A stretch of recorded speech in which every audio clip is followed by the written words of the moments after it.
Dubai Abu Dhabi பகுதியில் இந்த ஆண்டுக்கான ஒட்டக அழகு போட்டி தொடங்கியுள்ளது. இதுகுறித்து அங்கிருந்து நமது செய்தியாளர் நிவேதிதா தரும் கூடுதல் தகவல்களை பார்க்கலாம். உலகின் ஒரே ஒட்டக அழகு போட்டி அபுதாபியின் மதினத் ஜயத் பகுதியில் தொடங்கியுள்ளது. அல் தஃப்ரா பாரம்பரிய திருவிழாவின் 10வது ஆண்டின் முதல் பகுதி கொண்டாட்டங்கள் தொடங்கப்பட்டுள்ளது. 20 நாட்கள் நடைபெறும் இந்த திருவிழாவின் முதல் 4 நாட்கள் வளைகுடா நாடுகளை சேர்ந்த சிறந்த ஒட்டகங்களுக்கான அழகு போட்டி நடத்தப்படுகிறது. இந்த போட்டியில் வளைகுடா நாடுகளை சேர்ந்த ஒட்டகங்கள் மட்டுமே கலந்து கொள்ள அனுமதி வழங்கப்பட்டுள்ளது. இந்த அல் தஃப்ரா திருவிழாவில் ஒட்டக அழகு போட்டி மட்டுமே முன்னிறுத்தப்படாமல் இது அமீரக பாரம்பரியத்தை போற்றும் ஒரு நிகழ்வாகவும் கருதப்படுகிறது.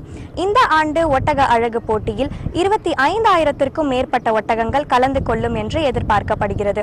கலந்து கொள்ளும் ஒட்டகங்களுக்கென பிரத்யேகமாக 100க்கும் மேற்பட்ட போட்டிகள் நடத்தப்படுகிறது. இதில் ஒட்டகங்களின் தலையமைப்பு, கழுத்தின் நீளம், உயரமான கால்கள் மற்றும் மூக்கின் வடிவம் ஆகியவற்றின் அடிப்படையில் அழகிய ஒட்டகங்கள் தேர்வு செய்யப்பட்டு பரிசுகள் வழங்கப்படுகிறது.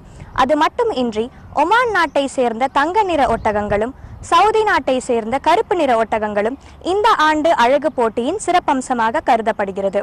இந்த ஆண்டு போட்டியில் கலந்து கொண்டு வெற்றி பெறும் ஒட்டகங்களுக்கு 50 மில்லியன் திர்ஹம்கள் வரை பரிசாக வழங்கப்படுகிறது. வரலாற்று சிறப்புமிக்க உலகின் மிகப்பெரிய ஒட்டக ஒன்று கூடலாக கருதப்படும் இந்த அல் தஃப்ரா ஒட்டக அழகு போட்டி அமீரகத்தின் இன்றைய தலைமுறைக்கும் முந்தைய தலைமுறைக்கும் ஒரு பாலமாக அமைவது குறிப்பிடத்தக்கது. புதிய தலைமுறைக்காக துபாயிலிருந்து நிவேதிதா ஆனந்தன்.